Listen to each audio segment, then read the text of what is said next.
Señor, te damos gracias, Señor, porque tú eres nuestro Salvador. Tú eres nuestra torre fuerte, nuestra defensa. En tiempos de angustia, gracias, Señor. Gracias, Señor, que tú extiendes tu amor a nuestras vidas todos los días, Señor. Gracias, Señor. Y nos ponemos en las manos del Espíritu Santo para recibir la palabra de Dios en nuestros corazones, para dar fruto para otros, bendecir a otros. Gracias, Señor, en el nombre de Jesús. Amén. Amén. Vamos a leer un pasaje de una epístola del apóstol, la primera epístola del apóstol Juan, que le escribe cuando él es ya bastante avanzado en edad. Esto lo hace probablemente unos meses o quizá un año antes de escribir el libro de Apocalipsis. Es alguien que escribe con la guía y la inspiración del Espíritu Santo y con la experiencia de años con Jesucristo. Siendo tan joven, 18, 20 años, cuando empieza a seguir al Señor y a poco andar se termina transformando en el discípulo más cercano a Jesús. Y en los años de experiencia con Él escribe esto, que es una realidad para todo creyente, y que es que Dios nos ama. Ustedes todos son amados del Señor. Y ese testimonio lo da el apóstol Juan en su primera carta, y vamos a leer en el capítulo 4, desde el versículo 8 hasta el final. Voy a leer la Escritura, aunque es un pasaje quizá un poco largo. Lo voy a hacer un poco recordando a cómo era la práctica de la iglesia primitiva, la iglesia del siglo I, de los apóstoles. Nadie tenía Biblia. Entonces, dependían que le leyeran la palabra de Dios. Y eso se hacía en las reuniones. Se leía la palabra de Dios. Eso es lo que vamos a hacer, estilo siglo I. Amados, ya eso nos pone en una categoría. Amados, no rechazados, no tenidos de lejos, no, amados. Amémonos unos a otros. Ahí está el mandato del Señor, para que nosotros, en forma real, vayamos tomando decisiones de vida que benefician, que bendicen a otros. Amémonos unos a otros, porque el amor es de Dios. Todo aquel que ama es nacido de Dios y conoce a Dios. El que no ama no ha conocido a Dios, porque Dios es amor.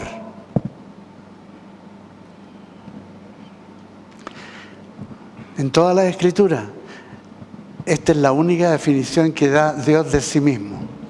Dios es amor. En esto se mostró el amor de Dios para con nosotros. Aquí está la prueba. En que Dios envió a su Hijo unigénito al mundo para que vivamos por Él. En esto consiste el amor. no en que nosotros hayamos amado a Dios, sino que Él nos amó a nosotros y envió a su Hijo en propiciación por nuestros pecados. O sea, propiciación es algo propicio, algo que satisface en lugar de. Amados, si Dios así nos ha amado, también debemos amarnos unos a otros. Nadie ha visto jamás a Dios. Si nos amamos unos a otros, Dios permanece en nosotros y su amor se ha perfeccionado en nosotros. En esto conocemos que permanecemos en Él y Él en nosotros, en que nos ha dado de su Espíritu. Como dice Romanos 5:5, al ser de Cristo recibimos el Espíritu Santo. Con el Espíritu Santo recibimos el amor de Dios. Y nosotros hemos visto y testificamos que el Padre ha enviado al Hijo, al Salvador del mundo. Todo aquel que confiesa que Jesús es el Hijo de Dios, Dios permanece en Él y Él en Dios. Y nosotros hemos conocido y creído el amor que Dios tiene para con nosotros. Dios es amor. Y el que permanece en amor, permanece en Dios y Dios en Él. En esto se ha perfeccionado el amor en nosotros, para que tengamos confianza en el día del juicio. Pues como Él es, así somos nosotros en este mundo. En el amor no hay temor, sino que el perfecto amor echa fuera el temor. Porque el temor lleva en sí castigo, de donde el que teme no ha sido perfeccionado en el amor. Hace unos 10 días atrás, cuando falleció la señora Manuela, intercesora pastoral muy importante para nosotros, un par de días antes, ella ahí con su familia pudo dar testimonio y veía miles de ángeles que adoraban a Dios. Gozo, precioso. En medio de todo lo que ella estaba pasando, de exámenes, de tratamientos, de enfermedad, ella estaba con gozo y sin ningún temor. Y se fue gozosa, rodeada de su familia. Y entró así a la presencia del Señor. Entonces, el perfecto amor, porque Dios nos ama, echa fuera el temor. No hay ni un temor en enfrentar ese momento, porque va a ser el momento más precioso de nuestra vida. El momento en que pasamos de acá en un instante a su presencia de gloria para estar para toda la eternidad con Él. ¡Qué precioso! Por algo en los Salmos aparece que para Dios es más precioso el día de la muerte que el día del nacimiento. Gracias, Señor. Nosotros le amamos a Él porque Él nos amó primero. Si alguno dice, yo amo a Dios, pero odia a su hermano, es mentiroso. Pues el que no ama a su hermano a quien ha visto, ¿cómo puede amar a Dios a quien no ha visto? Y nosotros tenemos este mandamiento de Él. El que ama a Dios, ame también a su hermano. Esto es el desafío, la responsabilidad más grande que nos entrega el Señor. De que nosotros, que hemos recibido el amor de Dios,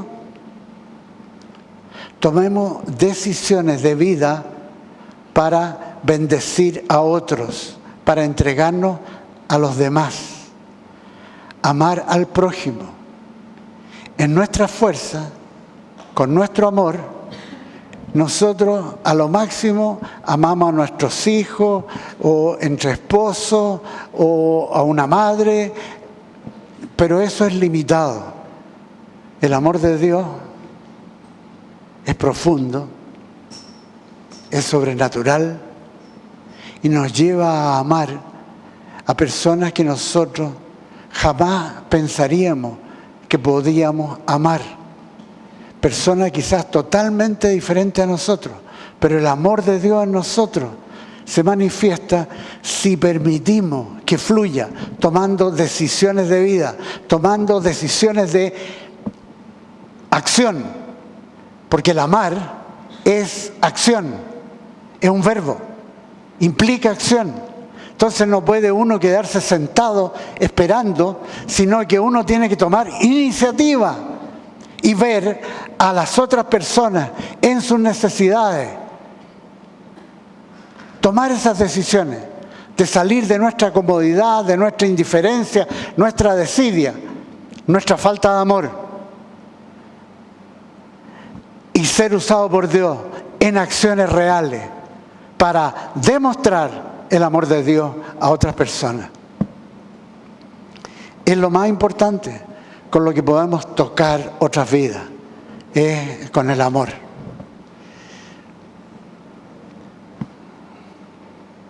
Y aunque a veces podemos toparnos con personas que son muy contrarias, muy difíciles, violentas, lo que sea, pero uno tiene que confiar en el Señor.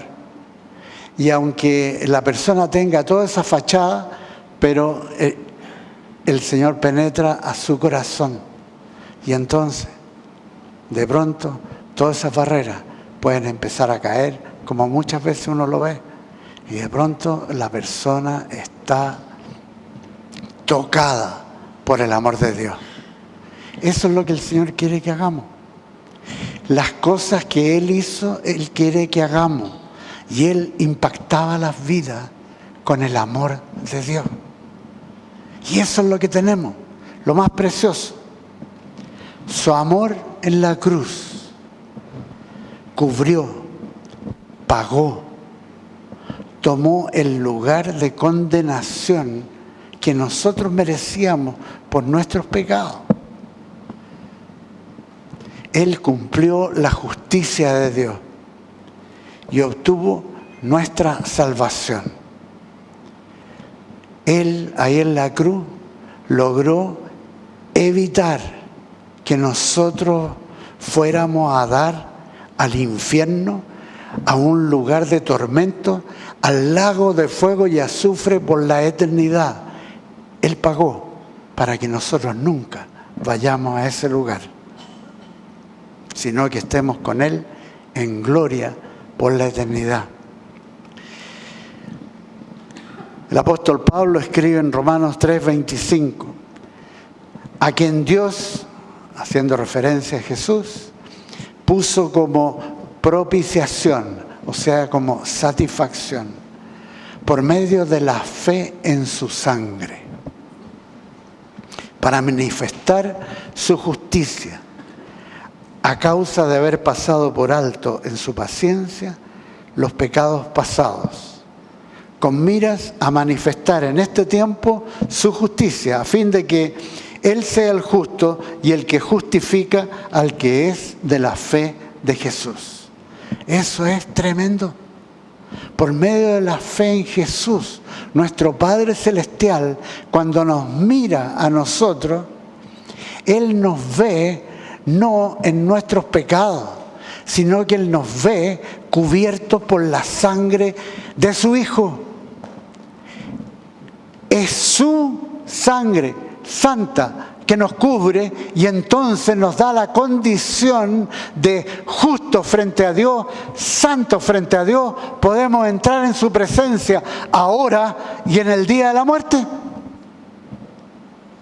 Es tremendo eso.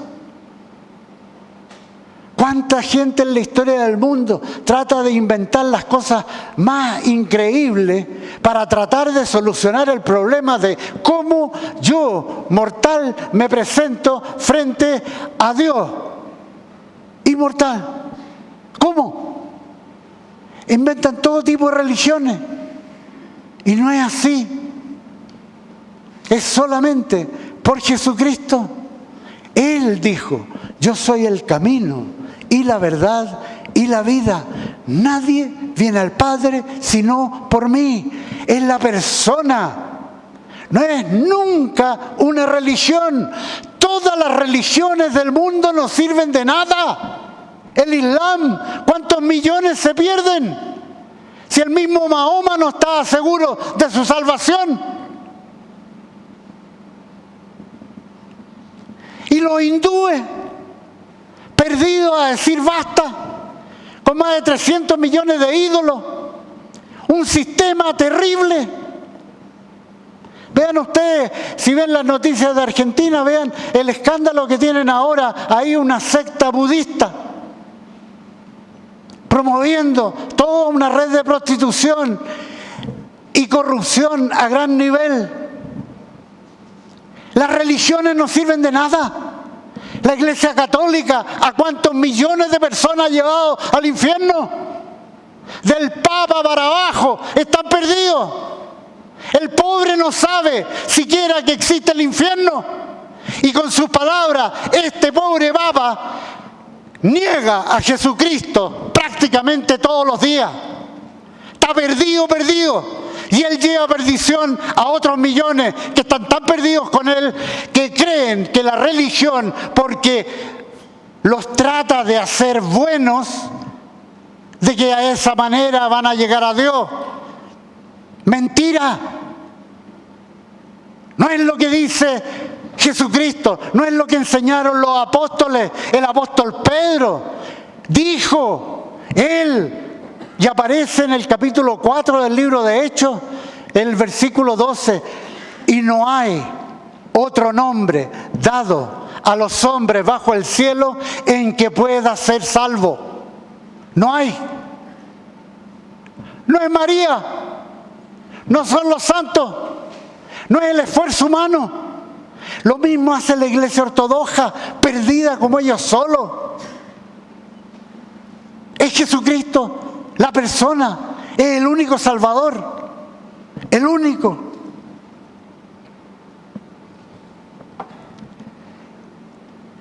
La sangre derramada por Jesús en la cruz lo hizo para nosotros como ese asiento de misericordia que estaba en el lugar santísimo del templo en Israel, ahí en Sion, en Jerusalén.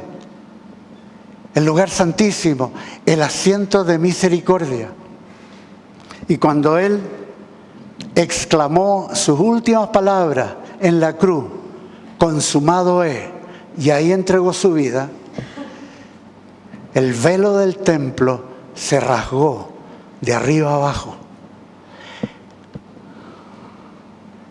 En la religión judía, entonces, solamente el sumo sacerdote, una vez al año, podía entrar en el lugar santísimo para presentarse a nombre de todo el pueblo.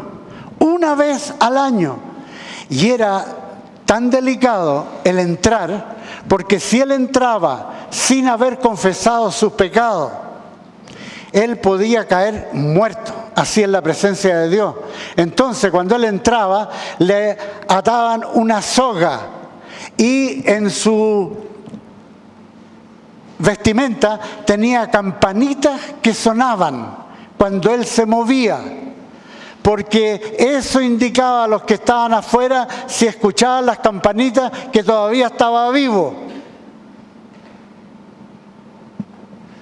Pero el velo se rasgó y ahí indica que cualquier persona que crea en Jesucristo tiene entrada ahora, mientras está vivo, a la presencia de Dios, al trono de gracia. Tiene entrada por la sangre de Jesucristo. Y después de la muerte, entra en gloria, en su presencia para toda la eternidad. Eso hizo el Señor por nosotros. Fue consumado. La sangre derramada en la cruz por Jesús nos cubrió y nos cubre de todos los pecados. Por la fe en Cristo somos considerados justos, aptos para entrar en la presencia de Dios. No por ninguna obra que nosotros hayamos hecho, sino por la obra que Él hizo en la cruz, dando su vida por nosotros. Eso nos hace aptos. Por tanto, si somos amados de Dios, si Él demostró su amor para con nosotros, derramando su sangre en la cruz, si Él hizo eso, ¿qué hacemos nosotros condenándonos a nosotros mismos? ¿Qué hacemos? Estar sujetos a distintos temores. Por sobre toda realidad, aunque yo sienta, aunque mi corazón me indique, aunque mi mente me haga pensar lo contrario, la palabra de Dios está por sobre todo eso. Por sobre todo eso. Y la palabra de Dios claramente, y esta es una escritura que todos debiéramos conocer así de memoria. Ahora. Digan ahora. Ahora. Pues. Ya no hay más condenación para los que están en Cristo Jesús. Los que no viven conforme a la carne, sino conforme al Espíritu. Porque el Espíritu de vida en Cristo Jesús me ha librado. Me ha librado. Me ha librado de la ley del pecado y de la muerte. Gracias, Señor. Gracias, Señor. Y vamos a leer una porción de la Escritura que el Espíritu Santo le dio al apóstol Pablo. Y vamos a leer de ahí, de Romanos capítulo 8, lo que dice a partir del versículo 31. ¿Qué pues diremos a esto? Y cuando termine este pasaje, vamos a orar. Escritura. Ustedes mismos la van a declarar para que se le haga realidad en su espíritu y no anden más en temor ni en condenación. ¿Qué pues diremos a esto? Si Dios es por nosotros, ¿quién contra nosotros? El que no escatimó ni a su propio Hijo, sino que lo entregó por todos nosotros, ¿cómo no nos dará también con Él todas las cosas? El Señor Jesús les prometió de que Él está preparando un lugar para cada uno de ustedes en el cielo. Si Él ha hecho la maravilla de la creación que existe, imagínense cómo será la casita que van a tener allá arriba. Es tremendo. ¿Quién acusará a los escogidos? Dios es el que justifica. ¿Quién es el que condenará? Cristo es el que murió, más aún el que también resucitó, el que además está a la diestra de Dios, el que también intercede por nosotros. ¡Wow! Todos los días, en todo momento, estemos durmiendo, estemos funcionando, el Señor intercede por nosotros. Eso es amor de Dios, constante por nosotros. Gracias, Señor, de cuántos atolladeros nos ha sacado el Señor, de cuántas cosas. Gracias. ¿Quién nos separará del amor de Cristo? ¿Tribulación? ¿Angustia? ¿Persecución? ¿Hambre? ¿Desnudez? ¿Peligro? ¿O espada? Como está escrito: por causa de ti somos muertos todo el tiempo, somos contados como ovejas de matadero. ¿Es verdad? Antes, en todas estas cosas, somos más que vencedores por medio de aquel que nos amó. Ahora, lo invito a que oremos estas escrituras en voz alta. El que quiera gritar, que grite. Pero vamos a orar esto agradeciendo al Señor por su gran amor, todo lo que nos ha dado. Es muy útil orar escritura. El que quiera ponerse de pie y orar fuerte conmigo, lo hacemos.